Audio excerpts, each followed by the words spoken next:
What's up, Kolbe? How you doing? Not bad. How are you? Doing pretty good. Is it Vachon or Vachon? Vachon. Vachon. Got you. Okay. All right. Well, dude, I know I hit you up probably a month ago. You're doing the exterior painting. You're leaving notes on people's doors, getting after it. You got a crew now, right? Yep. Got a whole crew going. So how many people in the crew?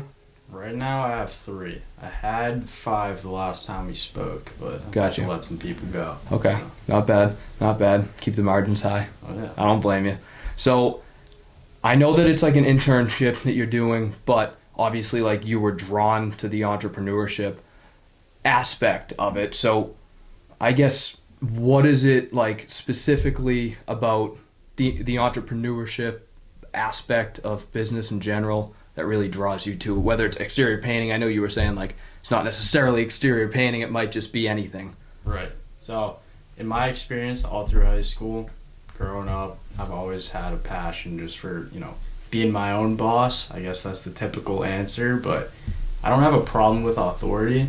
It's just I want to create my own schedule, be in charge of what I can do, my potential. That's really what draws me to it. Got you. Yeah, dude, that's like, it's funny because like that is legitimately the biggest reason why I think 90% of entrepreneurs get into it, because like at the end of the day, like you just sort of said something about the authority.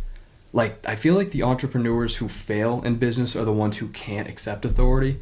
Like there's an aspect of being able to accept authority and be like, all right, listen, like I have time to learn. Like you're learning from mentors right now and you know they're your authority, they're over you now, but in the future, the idea is like, you owning your own business. If you don't mind me asking, like, do you have any ideas of what you would want to go into?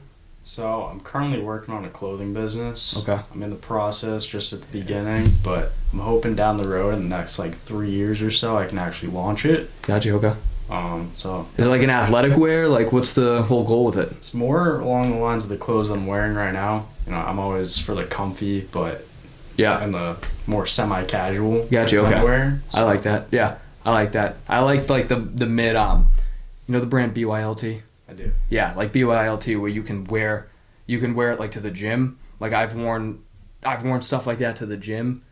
Even like this shirt. I've worn this to the gym and like wearing it here on a podcast. Like I can wear it anywhere. So that I like that a lot. Yeah. That's cool. All right. So I know I asked you like sort of what drew you to the entrepreneurship of it, but like where did it start? Like where did that spark come from? Did it come from like a first job you had? Your parents maybe? Like where did that spark in you sort of stem from? I can't really pinpoint an exact moment. I think it was a pile of different events. Growing up, I've always been a super creative person. I used to do a lot of graphic design growing up, and that kind of led me, once I got to get into business and learn what that was about, I tried to figure out a way to apply creativeness to business, and to me that was marketing. So social media marketing, stuff along those lines. And then as I got more into business, I started to learn all the different aspects of it. And getting into college, I realized there's so many different aspects. I just need to learn everything as much as possible. And to me, that was entrepreneurship. Got you. Okay. Yeah. So it's like all encompassing because, like, I always laugh because there's nothing wrong with the 9-to-5 people. And there's nothing wrong with the clock in, clock out. But it's a completely different mentality in business because you realize that like I know people going for marketing right now and they're going to get a job at a big company and run their social media marketing team. So they can get great at one skill, which is marketing. Or, I know accountants who just work at a large company and they're an in-house accountant. It's like in business, and you probably, like I said, it now, you need to learn how to operate the business, how to be on the hiring side, how to be on the management side, the marketing side, the sales side. Like you need every side. And so it's like all encompassing. And I feel like it's partially like a jack of all trades. You feel like that too? Definitely. So do you feel like, an honest opinion, because I probably would agree with you here, like do you feel like you're a master at one of those skills? Or do you think that you're just good enough at all of them? Right now, at the point I'm at, I don't really feel like I'm too great at anything. I'm still working on, Yep. Learning all the different aspects of it. I would just say I'm decent at Gotcha. the majority of it. Yeah, and so I feel like that's the case for most people. Like, and you have the entrepreneurs like the Bezos, Musk, Gates, which I won't even get into Gates. I think he's all bullshit. But like the Musk and Bezos who were skilled at one thing and learned how to monetize it very well, and then like the entrepreneurs who are just the visionaries who see something from a bird's eye view and they put people in place, and they're good at putting people in place and like, you know, overseeing the whole operation, but like they're not the best marketer on that team. They're not the best sales guy on that team. They're not the best finance guy on that team. They're just good enough at everything and seeing the big picture. Right. So, no, I think that's cool. Definitely. All right, yeah. So, I like to ask anyone this, and even like when I meet somebody, especially business purposes, the 1, 3, 5, and 10-year plan. So whether or not it's with your business or business in general, it doesn't even have to be. It could be like, where do you see yourself in 5 years personally? But like, what's your 1, 3, 5, and 10-year plan? Okay, so in 1 year, so I'm at UNH currently. Yeah. My goal, I really want to focus on school this year because I feel like my freshman year, this past year, didn't really go that well for me academically. Yeah. And I want to make sure that I succeed in all aspects of everything that I'm doing. So I'm really focusing on school this year. So my main goal in the next year while I'm at school, I want to make sure that I'm not just doing all in on school, because I want to make sure I'm applying myself to every area so that I'm still improving, because that's what I've learned from this past year. So I want to be able to go to at least 3 different networking events each month while I'm in school so that I can improve in the professional setting, but also maintain at least a 3.4 GPA. Got you. Okay, so that's 1 year. Yes. And just before you go to the 3 and 5, the networking events completely changed my entire business life. So I think like that's the first spot you should go. Networking events, start meeting people, and legitimately you walk in, you're like, this is the dumbest conversation I've ever had, and 2 months later they bring you a deal. And it's like that stupid conversation you had just made you 20 grand. You know what I mean? So Absolutely. All right, so what's the 3? 3 year, I know I mentioned that clothing business, so I'm in the process of doing that right now. So in 3 years, I want to officially have launched that and be at the point, not where I can do it full time, because I know that takes a lot longer. I'll get into that. But, you know, really set it up, create the foundation of that clothing business. Okay.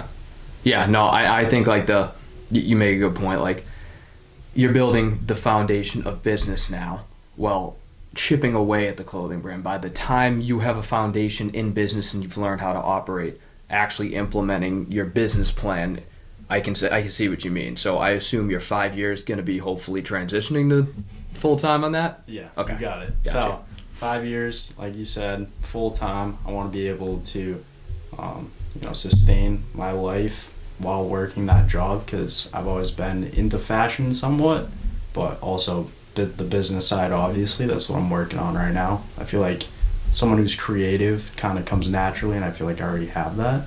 So I'm working on, building up my business professional side so that I can succeed in it. Gotcha. Okay. So that's 5, and then I know it's tough, but 10. What's 10? 10. Honestly, at that point, after 5 years, I'm doing it full time. So 10, I want to branch into other aspects, not just clothing. So I know you do real estate yourself, so I've always been interested in that as well, and that's something I'd like to get myself into down the road. I think that's a good plan, and I tell people this all the time, because I was talking to my cousin's boyfriend yesterday, and he's a welder. Like, he's not an entrepreneur at all, but like, there's 2 different types of people in real estate. There's the people who actually make a career out of it, and that is their profession, and there's the other people who just park their money into it. So like the Bezos and Zuckerbergs and Musks of the world, they're not real estate guys. And to be completely honest, they probably know next to nothing about it. They have a team that's just parking their money in assets. So like for you, you'd be an entrepreneur in a different space, whether it's a service business or like a retail business, whatever. And then your approach at real estate, unless you actually wanted to pursue it, would probably just be like an asset parking, monopoly for you, where you just, dump $100,000 in every couple of months, and you just use it essentially as leverage or to fight inflation, whatever you want to do. But I think for anybody, and like I said, I was talking to my cousin's boyfriend, I was telling him, listen, you have cash. start buying property. Don't make the banks richer, because the more money that you give them in their accounts, the second you deposit it, it's gone. They've already invested it somewhere. They've lent it out at a higher interest rate than they're giving you, or they've somehow used it in a different way, like those the banks over the Silicon Valley Bank that just collapsed a few months ago. They were just pounding on tech startups. So the second that you deposit $1,000 in, they sent it into an investment fund for a tech startup in Silicon Valley. And then those startups were all duds, just like NFTs are. They all crashed, and the whole bank collapsed because they weren't saving your money the correct way. They weren't putting it into an asset. So that's why I say, like, the worst spot to keep your money is a bank, unless you're saving for a specific reason, Right. like an investment, or like for you, maybe to start up your clothing brand. Like, you save up, $100,000 or whatever, so that you can just start pounding sand with it. But yeah, I would not keep your money in a bank if you don't have to. So, all right. So that kind of answers. I was going to ask you about your post-college aspirations, but that kind of answers that. So, going back, whatever, say 2 years, like five years up to 2 years ago. So high school. What was your experience in high school like? Normal? It was very normal. Yeah. I would say. I was a pretty quiet kid in high school. It wasn't until college that I actually started to branch out. So, both my parents are teachers. Oh, okay. And both my siblings did very well in school, so Gotcha. I kind of felt like I had to follow in their path. Yeah. So I was very academically focused. I played hockey, but Okay. I mean that wasn't really like my main focus. Yeah. Right. But yeah, I mean it was a very typical high school. Okay. Yeah. So were your parents ever your teacher? No. No. No. Dude, I would hate that. I would hate that. I always I'd always be in a class like at least once a year where like it was usually a substitute teacher, and there'd be a kid in there and it's like their mom, and I was like, this is so awkward right now, because like the mom is a hardo now because their kid's in class. Oh yeah. So it's like everyone else has to suffer. Oh, yeah. Like, yeah, it sucked. No. Thank goodness for that. So would you say that in high school though, anything that sort of regimented your skill set that you took with you now? Like, was it hockey or discipline with grades, or, because you were held to a standard from your siblings? Like, is there anything that you experienced on, like, a general scheme of things, or even a specific one, that, like, regimented who you are now, just in high school? Honestly, I think being shy in Okay. high school was a huge advantage for me, because I realized going into college I needed to put myself in uncomfortable situations, and had I not been shy, I wouldn't have been able to do that. I wouldn't say there was a specific thing in high school that, got me into entrepreneurship, but I would say just, the way it molded me as a person leveraged me to get into entrepreneurship. Got you. Okay. So, like, it's sort of like, and correct me if I'm wrong, but like I'm a pendulum type person, so if I have a bad habit, I have to swing to the other extreme in order to find a middle ground. So for you, was it like you were super shy and then you got super talkative in college, whether it was by force or voluntarily, and you sort of meet the middle where, like, all right, here's where I shut my mouth, here's where I start talking. Exactly. Okay. No, you nailed that. I into college, I knew I liked entrepreneurship, so the summer going in, I joined an entrepreneurship club. Okay. And I wouldn't say that's what really got me into entrepreneurship, but kind of got me, the step in the door. Right. 1 foot in the door. So there was a lot of networking events though that came from that, and that's what really got me. Okay. To get out of my shell. Got you. Okay, so it wasn't really the club. Yeah. The club was like your outlet to all those other. Right. Okay. Yeah. I like that. So now, I know we're kind of all over the place, but I know we talked about your 1, 3, 5, and 10-year plan. What do you envision for a lifestyle? Like, just general question. You answer it however you want. It's a tough question. There's so many different aspects that Yeah. I pride myself on. I can't say I want to have one lifestyle. I would say I'm a huge travel guy. Okay. I know with entrepreneurship though, there isn't really much time for that. So I want to be able to apply work to travel. Okay. I see. So, like, and I'm just going to use real estate for an example. Like, in probably a month or so, I'm going to head down to Florida for a real estate trip. Yep. that I write off type thing, which I'm actually going to look at property down there, but that's not going to be the reason for the trip, of course. So is that what you're saying? Like sort of, okay, I'm going to, every time that I do travel, I want to make sure that I'm making the best of it. So I'm going to go, I don't know, meet somebody down there that I can add to my business or help my business in some way. Right, Okay. exactly. I mean, I'm thinking like big picture here, Mhm. but if this clothing business, when it is successful, I want to make sure, there's probably going to be different factories Yeah. that actually produce clothing or like offices. Yeah. And I'm a very hands-on person. Gotcha. I feel like I've learned that through the painting business that Right. I'm doing right now. So I want to be able to, go to those different places, meetings, events, different kinds of stuff Gotcha, like that, okay. where I can enjoy travel, but also make it professional. Do you follow Young LA? I don't follow them, but I know them. So Yeah. they just did an event, and like their brand's really cool because they are obviously like a workout brand, and so automatically like you get a very, very tight knit loyal community because you're part of something like the gym community, which but if it's the car community, the gym community, or the entrepreneurship community, like those are some of the strongest fan bases. So they already nailed it on the head with getting into the gym community. And then they run these events, not all the time, but they run them often, and it's all influencers. So it's all gym influencers that have these massive followings because the reality is like people who are in shape usually have very good followings if they're an influencer. So they have legitimately turned their brand into like a multi-million dollar a year brand.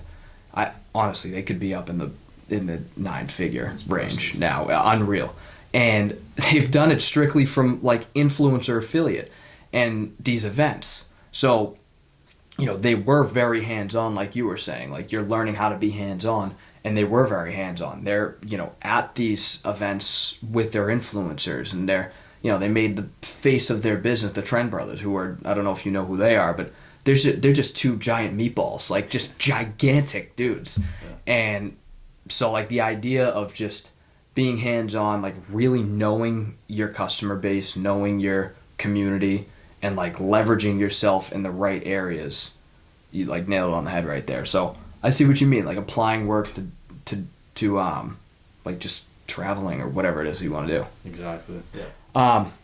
All right, so now switching gears a little bit more like mission type approach. Not, like I said, not necessarily with your painting business because that's more a learning experience now, but I think in any business it's important, like even with this podcast mission is to like essentially bring value and educate like younger entrepreneurs with the use of younger entrepreneurs' recent steps. So like you're on here explaining what you've just done in the past year. So if there's somebody who's 16 right now looking to start their own painting business or service business in general, they know how to get over those first step hurdles from what you're saying right now. So that's a mission statement essentially. Like I want to make an impact to anybody listening now. In your businesses, what kind of speaks to you as like your mission, or how can you make an impact with it?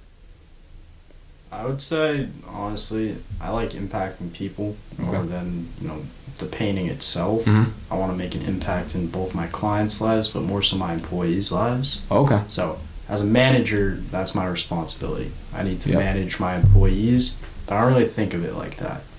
I'm there to help coach them, help guide them.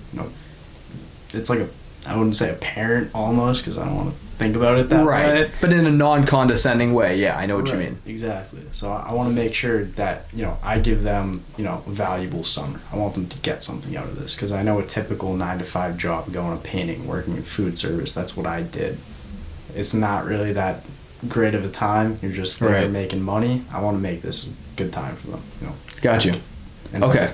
So that's cool too, because whatever your business you're in, and I don't often hear that, which sometimes like frustrates me because nobody pays attention to the employees, really. Like you always hear these large corporations having problems with their employees are on strike, and the most successful companies are the ones that treat their employees super well, because you get so much more output out of employees who are treated well and respected and appreciated. Exactly. So I think that's great, dude. I think that's awesome. Because, like, at the end of the day, it's really not you.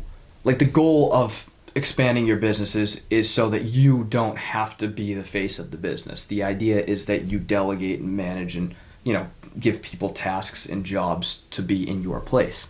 So, like, if you're not treating the employees well, then the client's not getting the experience you want them to get. So I see what you mean. Start from inside and work outwards. Exactly. Versus trying to do your best to force your employees to treat the clients a certain way. Yeah. Versus encouraging them to want to. Exactly. Okay, I like that. So, I guess, is that sort of your way of creating a positive influence, or do you see, like, yourself creating a positive influence in a different way from just your employees and clients? I would say with the painting business, it's not really as easy to do. Yeah. It's a pretty straightforward service. You're painting people's houses. Right. And my main focus is obviously as manager to provide for my clients and my employees and the business itself. So the branch that I'm running is just one branch out of many across the U.S. So to be able to use the resources that the business gives me and apply it to, not just my life, but everybody else's lives is really my main goal. Gotcha. So I wonder too, sort of going back to, like, the employee-client you relationship, like that whole thing, did that spark from the fact that your management is that way? Like, your management is sort of like a coaching program to you? Is that where that stemmed from, or have you always been like that? Yeah, I mean, I'll go back to a story while I was in high school. Okay. I worked in a food truck. Yeah. And my manager, I still talk to him every now and then. He's a great guy. Oh, yeah. And, it was sometimes stressful working in the food truck. It was super hot in there. For all the people that work in the food service, they know how it is. But it was just really not the most enjoyable thing. But he made it enjoyable. Okay. And that had an impact on me, and that's what I want to recreate. Gotcha. Okay. Yeah, no, that's awesome. Like we talked about when I worked on the food truck too, I want to hire people that actually have a passion for the business that I'm working on. Yeah. I want to make sure everybody has a role within the business to make sure that it's a lively business, it's a passionate one. Gotcha. Yeah. No, I think that's a great approach too, and there's, like I said, there's something to be said for trying your best to bring your employees into your vision, because at the end of the day, your business is your business, and this is really what differentiates, like, the clock in, clock out workers from the entrepreneurs, is that there is no love for the business. The only person that loves the business is the owner. But if you can do your very best to position yourself so that the way that you treat your employees maximizes how much they care about the business, that's really all you can ask for. And Gary Vee talks about this all the time. He's like, no one's going to work harder in your business than you do.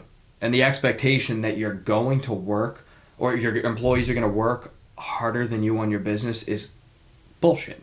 No one's going to ever do that. It's your vision, it's your passion, and you're reaping the best benefits of the business.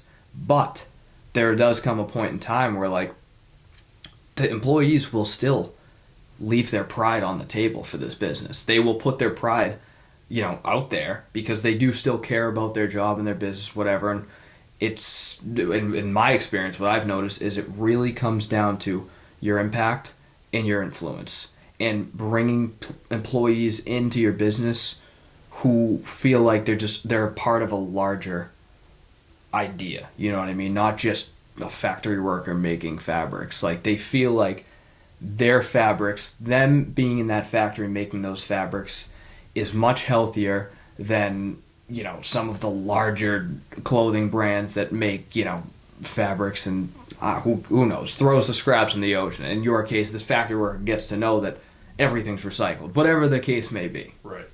Yeah, exactly. Okay. I mean, you nailed that. Yeah. So I think that's a cool approach, dude. I think that's an awesome approach.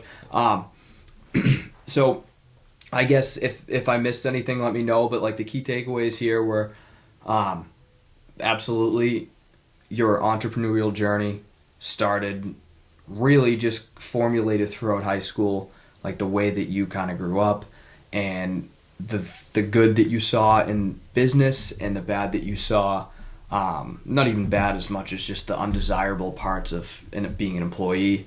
Like the authority is not what turns you away. It's more just the freedom. Not even freedom from. It's not like you're tied down when you're working for someone necessarily, but just the abundance of freedom. Right. Like I'm gonna wake up at noon today and no one's gonna say a thing to me. Right. Type freedom. So there's that. I know you said your 1, 3, 5, and 10-year plan. I think that's awesome, dude. I'm rooting for you. I can't wait to see this. I'll be the first buyer. I appreciate that. Let me know when it's out. I'll get some casual wear. I like that shirt too, so if you make shit like that, I'll be all over it. And then yeah, dude, just making the impact. I think really bringing your perspective and your skill set to the business. I think everything that you're doing right now is exactly what you should be doing. And I think for any listeners who are especially younger and in a position slightly behind where we are right now, this is incredibly beneficial because the expectation I think in business, and tell me if I'm wrong, is that it's going to happen overnight. That's number one. Everybody thinks it's going to happen overnight. And even I think it's going to happen overnight, to be completely honest. I'll be completely transparent. I get pissed off sometimes when I don't see the money rolling in like I wish it did. Because we see like these Eamon Gadgets and just whoever. I don't know how many drop shippers you know, but I follow some drop shippers. I follow some real estate guys and wholesalers, and I'm like, this kid's 18 years old and he's raking in $4 million a year. What am I not doing right? The reality is, for every one of those guys, there's 5,000 other wholesalers that are just starting, and they're in the same spot we are. So by the law of averages, I think we're still ahead. But I think for any listener listening right now, it's the idea of like positioning yourself in as I want to say beta spot, like a vulnerable spot in business where you're just open-minded to learn, grasp all the knowledge you can, and that's exactly what you're doing right now. Is like you said, no problem with authority. You're accepting authority and the mentors and the people who know more than you, and just applying it. At the end of the day, it's very simple. So. Exactly. I think like the biggest thing in business and entrepreneurship especially when you're first starting as well, you need to be coachable. Yeah. You need to understand that, you're not an expert in what you're doing, and in order to become an expert, you need to learn from experts. Absolutely. Absolutely, yeah. I say that all the time too. It's like sometimes you don't want to listen to the mentors too. Sometimes you think that you know best. You're like, this guy has no idea what he's talking about. Whatever, he's made $10 million. He has no idea what he's talking about. Right. He knows exactly what he's talking about. And sometimes the advice that they give is, like I've noticed from some of my mentors, the advice that they give me is very general and very bland. And I've always sort of wondered, like I want specific advice. Like I have a specific question and I want a specific answer.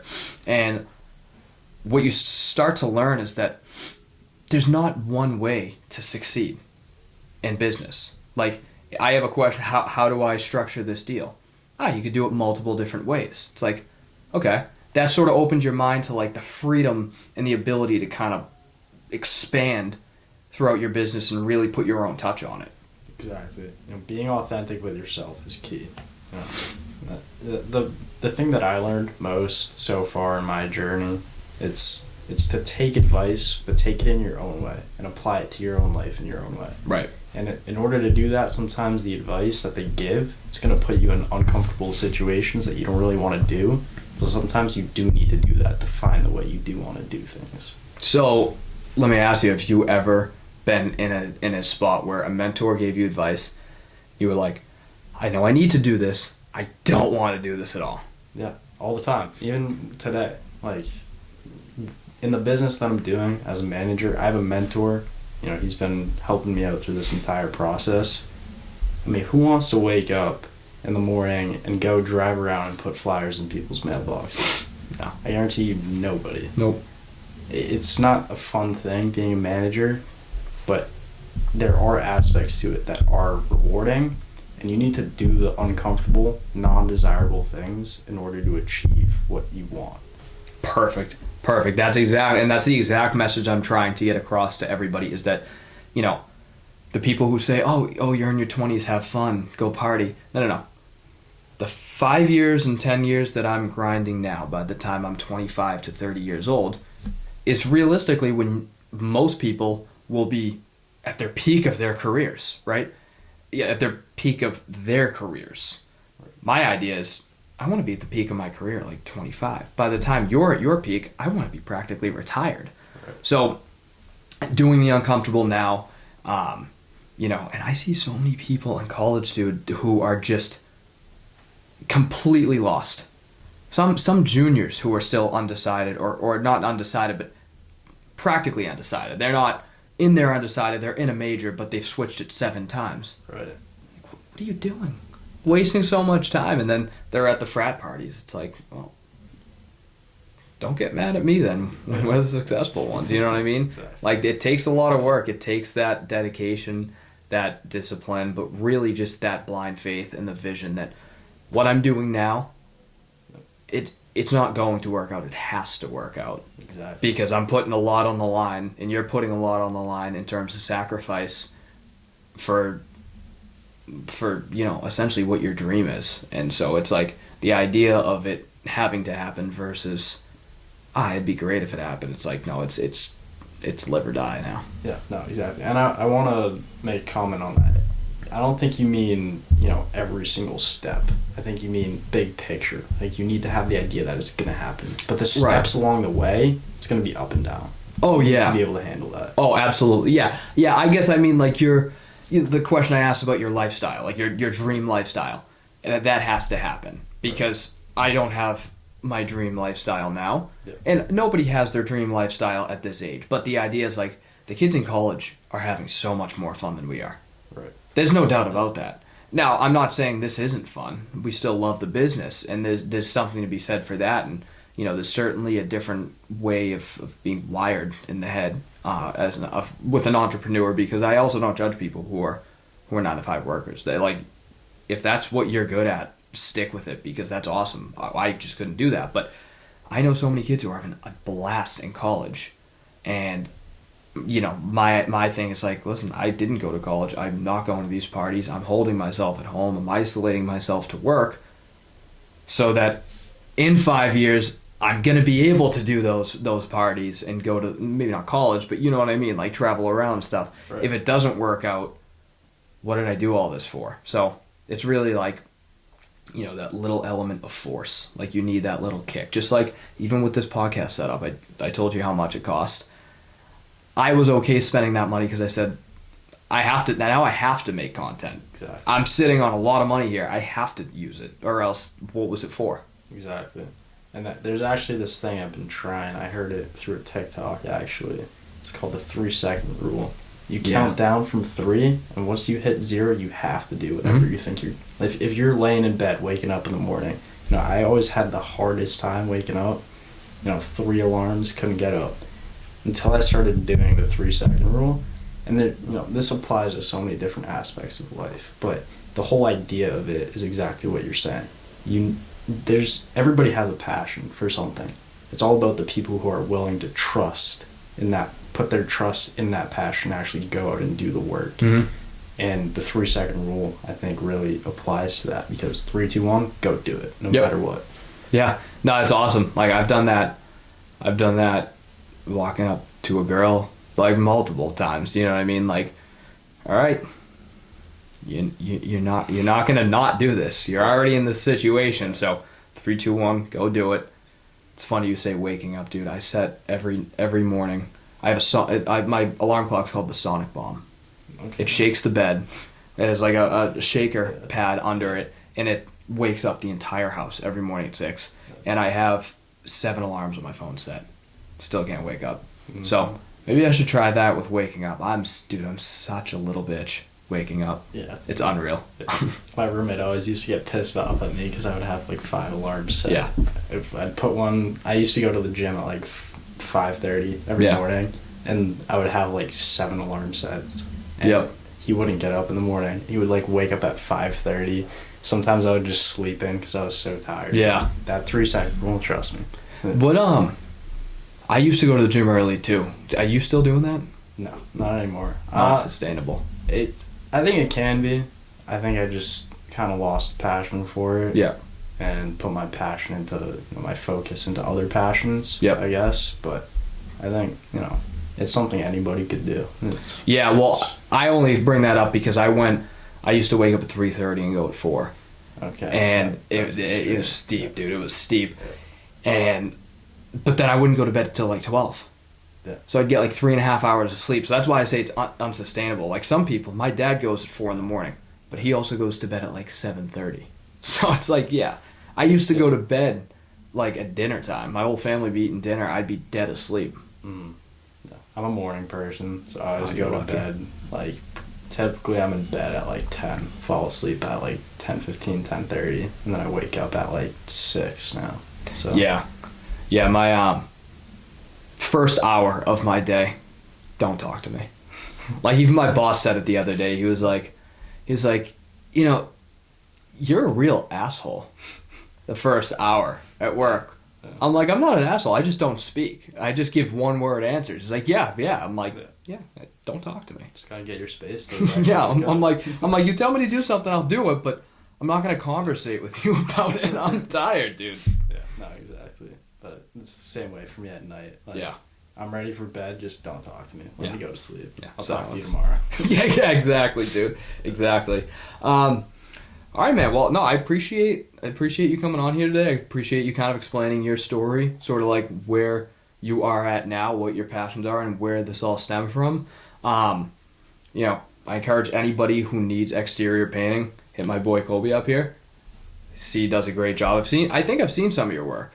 Yeah. I think, can't remember where, but I know you brought up a house or a street that you were on, in Salem. Mm-hmm. So you guys do good work. So hit my boy up here. And then one thing I like to do, and since you're the first one, I don't have a question for you. I could probably come up with one, but I want to leave off every podcast with you asking the next guest a question. You don't know who it is. You'll have no idea who the guest is, so it has to be like a general-ish question. But like a question that you think could have a deep answer that would be valuable to the listeners. I would say, what gets you up in the morning? Got you. Okay. I'll make sure to ask my buddy that. All right, I'm going to make one up for you then. What would you say are 3 non-negotiables in your life? I would say personal time. Yep. You know, I'm not a super outgoing person. I can be, but I need my personal time. Yep. In order to, you know, Reset. Reset. Yeah. And then, so that's number 1. Number 2. Let's see. I would say, don't mess with my ideas, my passion. When I have an idea, I have my mindset on that, and I hate when people are negative about it and try to tell me, you know, you can't do that. Mm-hmm. You're just going to fail. Yep. And sometimes, you know, I can use that and, like, actually do better because of that. Yeah. But don't disrespect. Like, Yeah, just shut your mouth, watch it happen. Exactly. Yeah. Right. And then number 3, non-negotiables. Let's see. I would say probably, you know, messing with the people around me, you know. Okay. I would say I'm very close with the people Mhm. that, you know, that I know, and I have a close-knit circle. Yep. And that includes my employees as well. Yep. You know, that's my focus as a manager Right. right now. So don't mess with my employees or the people I know. I love it. I love it. Don't tread on me. Exactly. Awesome, man. Hey, I appreciate it. Of course. Good talking with you. You too.